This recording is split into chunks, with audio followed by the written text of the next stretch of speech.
ભાઈની સાથે મેળામાં આવ્યા અને અહીંયા બાજુમાં તોપ, સોનાની તોપ ઉછળી નથી શકતી, ઉપાડી નથી શકતું કોઈ. રાજા ઘણા પ્રયત્નો કર્યા છતાં પણ ઉપાડી નતા શકતા. ઘનશ્યામ મહારાજે ઉપાડી અને ગાડામાં મુકાવી સોનાની તોપ. અને આ જગ્યા પીપળાનું વૃક્ષ હતું. ઘનશ્યામ મહારાજ પીપળાના વૃક્ષ ઉપર ચડી અને અહીંયા કને 5000 અસુરોનો દ્રષ્ટિ માત્રથી નાશ કર્યો. મેળામાં આવ્યા ને ત્યારે 5000 અસુરો હતા, એનો દ્રષ્ટિ માત્રથી નાશ કર્યો ને પીપળાના વૃક્ષ ઉપર ચડીને નાશ કર્યો દ્રષ્ટિ માત્રથી. એવી લીલા અહીંયા કરેલી છે સહજાનંદ સ્વામી મહારાજ.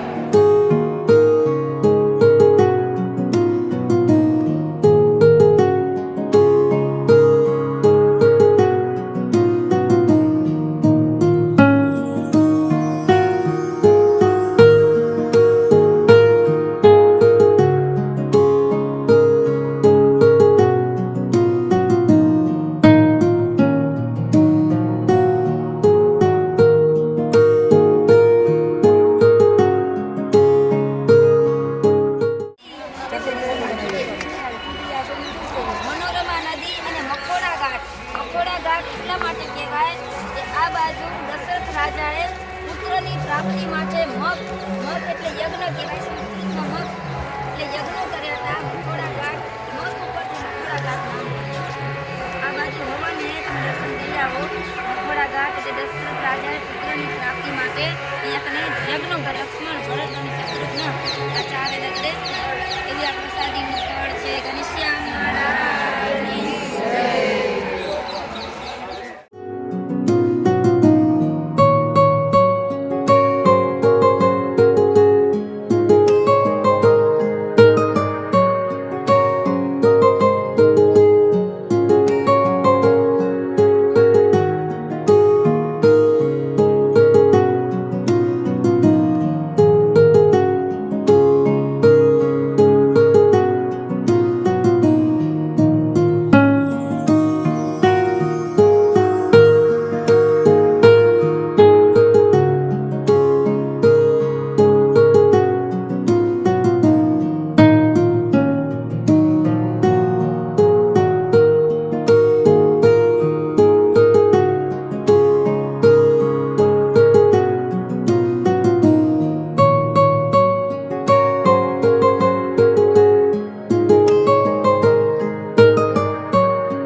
ઘનશ્યામ મહારાજ છપૈયામાં જ્યારે રહેતા ત્યારે ધર્મ ભક્તિને અસુરોનો ઉપદ્રવ થતા 3 વર્ષ પછી અહીંયા આવ્યા હતા.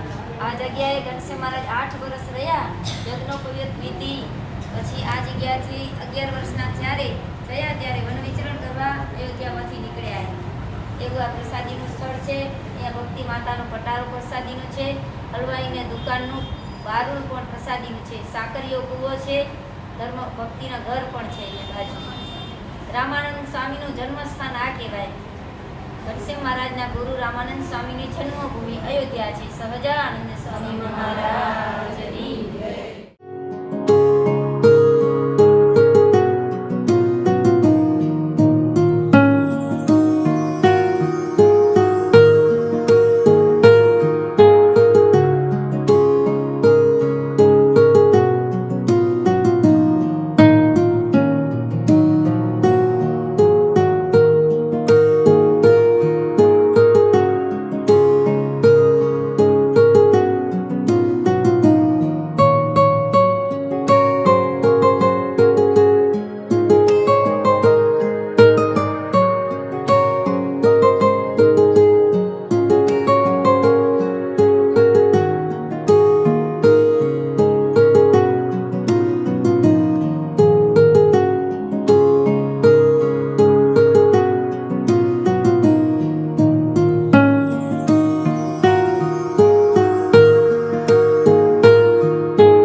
સુધી ચિત્રકૂટમાં ભરતજી રામજીને મળવા ગયા ત્યારે ચરણ પાદુકા આપી હતી એ રાખી અને ગુફામાં 14 વર્ષ સુધી તપસ્યા કરી અને વળની વડવાઈ માથા ઉપર આપતી હતી.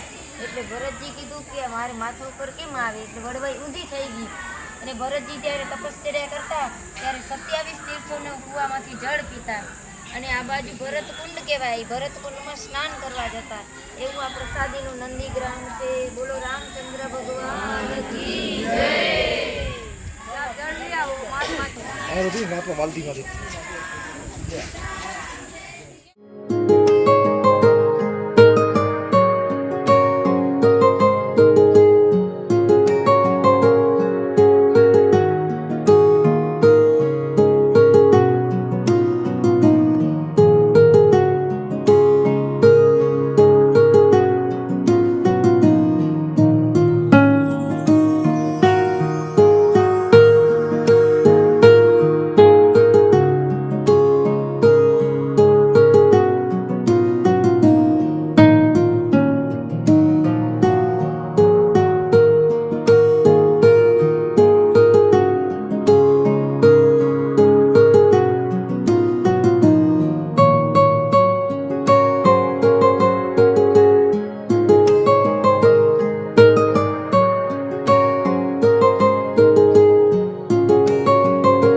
તામસા નદીનો કિનારો અને વાલ્મીકી ઋષિનો આશ્રમ.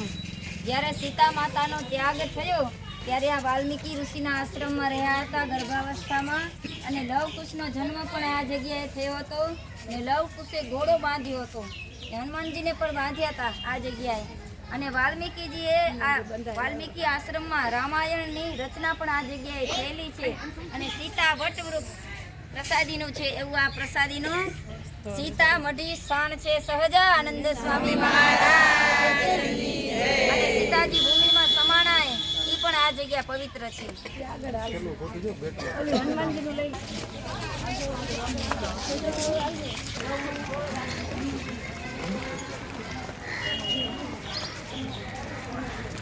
મહારાજની જય.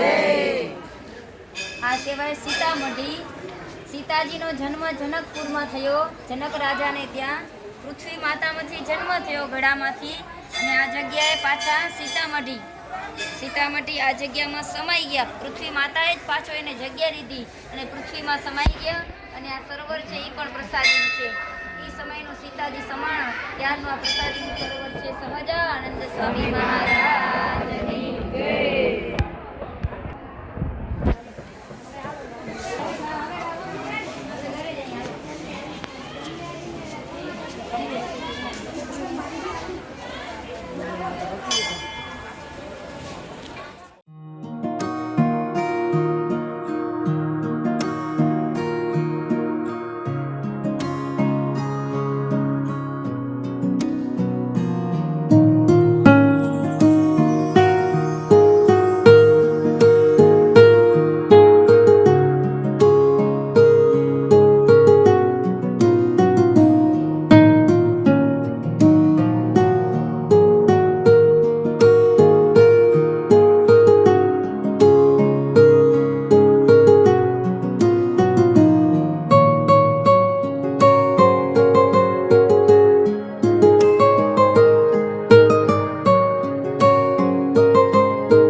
गजानन द्वादशानि नामानि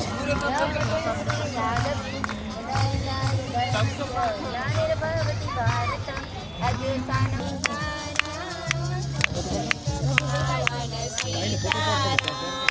रघुपति राघव राजा राम पतित पावन सीता स्वामी नारायण स्वामी नारायण स्वामी नारायण स्वामी नारायण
रघुकुल रीत सदा चली जाए, प्राण जाए पर वचन न जाए। तभी से राम जी अपने चरण पादुका दे देते हैं और भरत जी महाराज से डर के उद्धव वापस। महाराज પછી ચરણ પાદુકાને લઈ અને નંદીગ્રામમાં ગુફામાં ગયા। चले बहन, तो तुलसीदास का दर्शन है, सबको बोल दो जय। આજે કહેવાય જાનકી ઘાટ। અહીંયા કને જાનકી માતા સીતાએ સ્નાન કર્યું છે અને અનસુયા માતાએ એને વસ્ત્ર અલંકારો ધારણ કરાવ્યા છે. અને આ જગ્યાએ રામ, સીતા અને લક્ષ્મણના મૂર્તિ છે. તેમાં રામ અને સીતા બેઠા છે અને લક્ષ્મણજી સેવામાં તત્પર છે. એમાં એવું હતું, સેવામાં તત્પર એટલા માટે છે લક્ષ્મણજી કે મેઘનાદને મારવા હતા. જેણે મેઘનાદે બ્રહ્મા ઉપર તપશ્ચર્યા કરી અને એવું વરદાન પ્રાપ્ત કર્યું હતું કે જે 14 વર્ષ સૂશે નહીં અને સ્ત્રીનું મુખ નહીં જોવે અને જમશે નહીં, ખડા પગે 14 વર્ષ રહેશે, એ મેઘનાદને મારી શકશે. એટલે લક્ષ્મણજીનું એવું થયું. એટલે આ જગ્યાએ લક્ષ્મણજી સેવામાં તત્પર છે અને રામ અને સીતાના બેઠા મૂર્તિ છે. એવા દર્શન થાય છે. બોલો સહજાનંદ સ્વામી મહારાજની જય.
મુખ્ય મંદિર.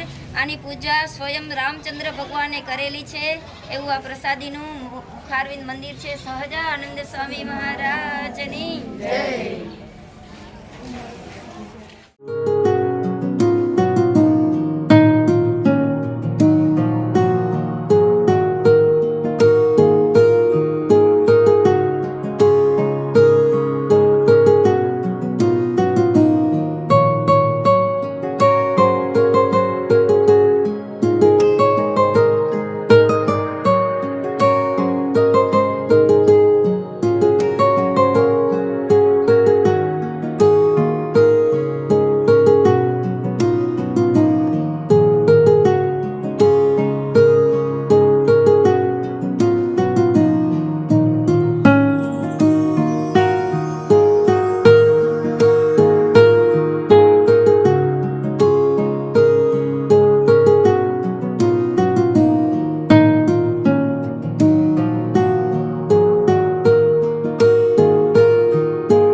અત્રિ અને અનસૂયાના લગ્ન આ જગ્યાએ થયેલા અને અનસૂયાજીએ તપશ્ચર્યા કર્યું એટલે તપના અંતે મંદાકિની નદી પ્રસન્ન થયા અને પ્રસન્ન થઈને રહેવા લાગ્યા. એટલે આ મંદાકિની નદી પ્રસન્નતાની નદી છે. અને આ જગ્યાએ બ્રહ્મા, વિષ્ણુ અને મહેશ બ્રાહ્મણના રૂપમાં અનસૂયા પાસે ભિક્ષા લેવા આવ્યા. અને ભિક્ષા લેવા આવ્યા તો કહ્યું કે મને નગ્ન થઈ અને ભિક્ષા આપો. એટલે પ્રતિવ્રતા નારી હતા અનસૂયા. પતિવ્રતા નારીથી નગ્ન રૂપમાં જવાય નહીં. એટલે અનસૂયાએ ત્રણેય બ્રહ્મા, વિષ્ણુ અને મહેશને બાળક બનાવી લીધા. 6 મહિનાના બાળક બનાવી લીધા અને પારુણ્યમાં ઝુલાવ્યા છે. પછી ત્રણેયના પત્નીજી આવ્યા અને પોતાના પતિની માંગણી કરી એટલે પાછા હતા એવા થઈ ગયા. એવી લીલા અહીંયા કરેલી છે. બોલો ઘનશ્યામ મહારાજની જય.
મહિને વિશે રામ ભગવાન સીતાના મસ્તકમાં વેણી કહેવાય, વેણી ગૂંથતા હતા એટલે જયંત આવ્યો. જયંતને એમ થયું કે આ શું ભગવાન કહેવાય, એક સ્ત્રીના માથામાં વેણી ગૂંથે એટલે સંશય થઈ ગયો અને કાગડાનું રૂપ અને સીતાજીના ચરણમાં ચાંચ મારી એટલે રામ ભગવાને તણખડું લઈ અને એની પાછળ વાંસે મૂક્યું એટલે જયંત સ્વર્ગ, મૃત્યુ અને પાતાળ ત્રણેય લોકમાં જઈ આવ્યો. પાહીમામ પાહીમામ મારી રક્ષા કરો, કોઈ રક્ષા ન કરી એટલે પાછો આ જગ્યાએ સ્ફટિક શિલા ઉપર આવ્યો જયંત કાગડાના જ રૂપમાં. અને રામ ભગવાને એની એક આંખ ફોડી નાખી તણખડાથી એટલે આજ દિવસથી એક આંખે આંધળો છે. આ કાગડો કહેવાય, એક આંખે કાણો. આ નૈમિષારણ્ય ક્ષેત્ર કહેવાય અને આ ચક્ર તીર્થ કહેવાય. સૂત પુરાણી 88,000 ઋષિઓને કથા સંભળાવી. આપણે હવે દર્શન કરશું. એ 88,000 ઋષિઓ આમાં સ્નાન કરે ચક્ર તીર્થમાં. અહીંયા સ્નાન કરી અને છપૈયા નારાયણ સરોવરમાં પણ સ્નાન કરવા જાય એવું આ પવિત્ર ચક્ર તીર્થ છે. ઘનશ્યામ મહારાજની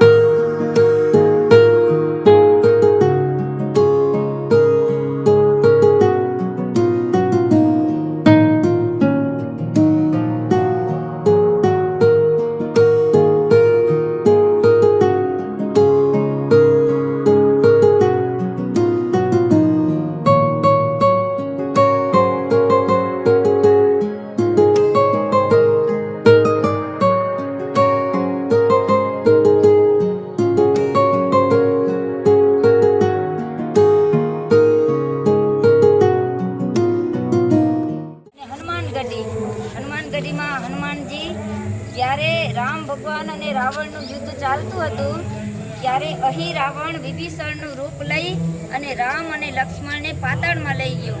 એટલે અહીં અને રાવણ થકી આ હનુમાનજી જે અહીંયા કને છે હનુમાનગઢીમાં, એ હનુમાનજી પાતાળમાં જઈ અને અહીં રાવણ થકી રામ અને લક્ષ્મણને પાતાળમાંથી પાછા લઈ આવ્યા. એટલે એના હસ્તામાં અહીં રાવણ પાસેથી લઈ આવેલા રામ અને લક્ષ્મણની મૂર્તિ છે. અને બીજું કે જ્યારે ધર્મ અને ભક્તિ વૃંદાવનમાં માર્ગ ભૂલી ગયા ત્યારે આ હનુમાનગઢીના હનુમાનજીએ માર્ગ બતાવે તો એવા પ્રસાદીના હનુમાનજી છે. બોલો હનુમાનજી મહારાજની જય. સમજાઈ ગયું ને? હા.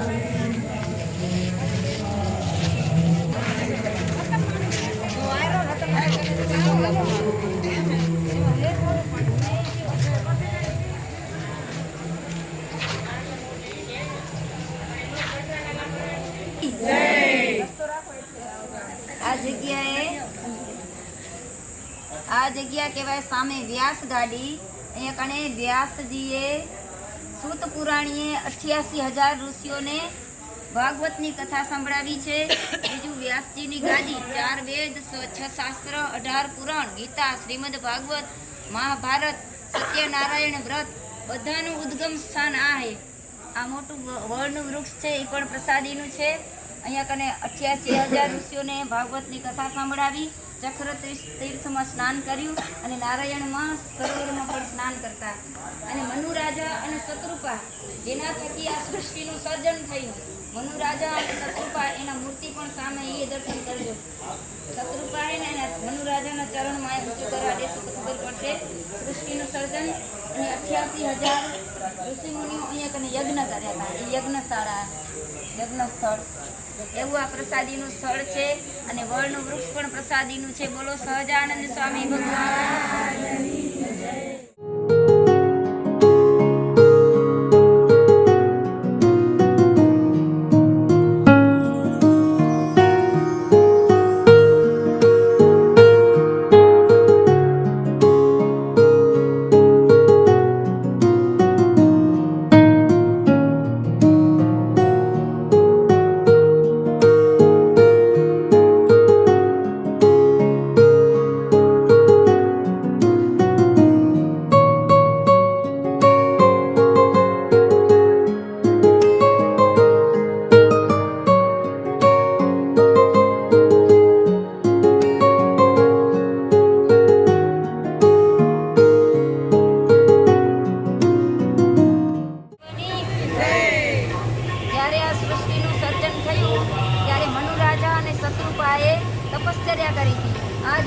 તપશ્ચર્યા કરી હતી.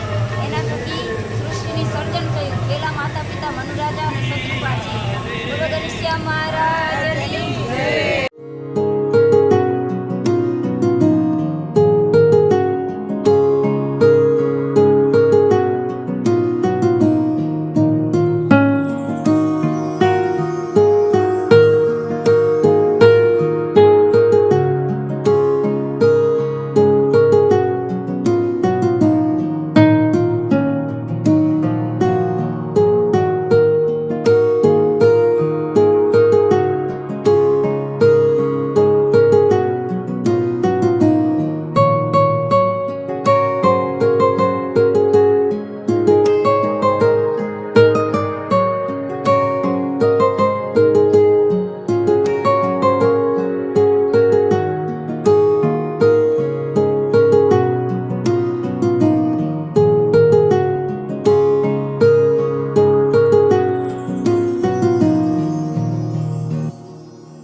સહજાનંદ સ્વામી મહારાજની જય.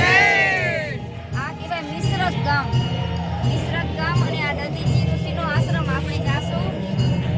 દધીચી ઋષિનો આશ્રમ અને દધીચી ઋષિ કુંડ કહેવાય. દધીચી કુંડ આ એક વખત શંકર ભગવાનના ઘોડામાં પાર્વતીજી માથું નાખીને સૂતા હતા. એવામાં ચિત્રકેતુ આવ્યા. ચિત્રકેતુ આવી અને સંશય કર્યો. હું તો એટલે કરોડો સ્ત્રીનો ત્યાગ કરી અને વનમાં નીકળી ગયો તપશ્ચર્યા કરવા. આ એક સ્ત્રીને ત્યાગ નથી કરી શકતો. એટલે પાર્વતીને ખબર પડી કે પાર્વતીએ શાપ લીધો કે જા તું અસુર થઈ જા અને વૃદ્ધાસુર થઈ જા. એ વૃદ્ધાસુર થઈ ગયો. હવે વૃદ્ધાસુરને મારવો કેમ? પાછું એને વરદાન માંગી લીધું કે દધીચી ઋષિના વાંસાના હાડકામાંથી શસ્ત્ર બને અને એના થકી આ વૃદ્ધાસુરનું મૃત્યુ થાય. હવે આ દયાળુ એવા દધીચી ઋષિ પોતાનો દેહ ત્યાગ કર્યો. એના વાંસાનું હાડકું એમાંથી ઇન્દ્ર દેવતા વજ્ર બનાવ્યું, એ શસ્ત્ર બનાવ્યું અને એ શસ્ત્ર થકી હાડકાના શસ્ત્રમાંથી વૃત્રાસુરનો નાશ કર્યો. એવા આ દધીચી ઋષિ કહેવાય. એના આશ્રમમાં આપણે જશું અને આ દધીચી કુંડ છે. સહજાનંદ સ્વામી મહારાજની જય. ગાડી લઈ કાઢી.